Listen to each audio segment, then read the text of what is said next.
साखरवाडी येथे रात्रीच्या पावसाच्या परिस्थितीमध्ये रात्रीच्या अंधारामध्ये सकाळी पहाटे पहाटे फाशीवादी कुटुंबातल्या 4 व्यक्तींना आपला प्राण गमावा लागला. वास्तविकता तो इन्सिडेंट कसा घडला, का घडला, याच्यावर मात्र आजही कुणी खुलासा नीट केलेला नाही. खरं सांगायचं तर रात्रीच्या अंधारामध्ये पोलवरली वायर तुटावी आणि ती खाली पडावी आणि त्याकडं एमएससीबीच्या अधिकाऱ्याचं दुर्लक्ष असावं.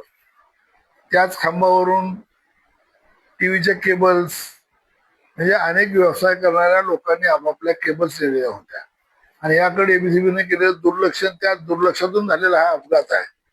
त्यामुळे या अपघाताला जबाबदार असलेल्या एमएससीबीवर कारवाई करावी ही मागणी मी परवा दिवशी 10 तारखेला साखरवाडीच्या घडलेल्या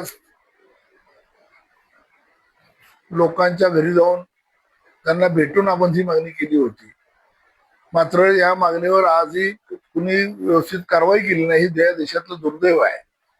आज जर दुसऱ्या कुठल्या समाजातल्या माणसावर असा प्रसंग ओढवला तर शासन पळत येतं.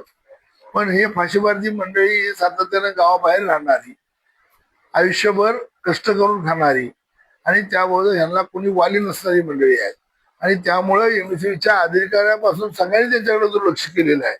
तेव्हा आता आम्ही जाऊन जिल्हाधिकाऱ्याला भेटणार आहोत, विनंती करणार आहोत की आम्हाला त्या कुटुंबाला तात्काळ त्यांना आर्थिक मदत व्हावी आणि ही आर्थिक मदत जसं आपण काय तर म्हणतो, कुठला ते हेड आहे ना आपल्याकडं, कुठल्या हेड आहे मदतीचं, ते आपलं मुख्यमंत्री सहायता निधी नावाचं हेड आहे, त्या हेडवरनं ती मदत व्हावी असं आपण विनंती केली असता आणि संबंधित तहसीलदारला फोन केला असता. तहसीलदार म्हणतो की आम्हाला हे हेडमधून पैसे देता येत नाही. मग पैसे कधी देता येतात? गरीबाची मेली की पैसे देता येतात, श्रीमंताची मेली की पैसे देता येतात. ही बाब तशी फार खेदजनक आहे आणि म्हणून आज जिल्हाधिकाऱ्याला भेटायला आलेलो आहे की तुमच्या हेडमधनं असे पैसे देता येत नाहीत का, आणि येतात तर मग तुम्ही यांना तात्काळ मदत का नाही केली? का ते फासबारती आहेत म्हणून मदत करायची, ते शोषित आहेत म्हणून मदत करायची नाही का, त्यांना गावाकुसाबाहेर ठेवलंय म्हणून मदत करायची नाही? तर यांना मदत ही झाली पाहिजे आणि ती झाली नाही तर विरोधी पक्ष आंदोलनाच्या पवित्र्यात आहे. मुळात पहिल्यांदा केबल ज्या वायरी ज्यांनी टाकल्या त्या केबल धारकावर कारवाई करा.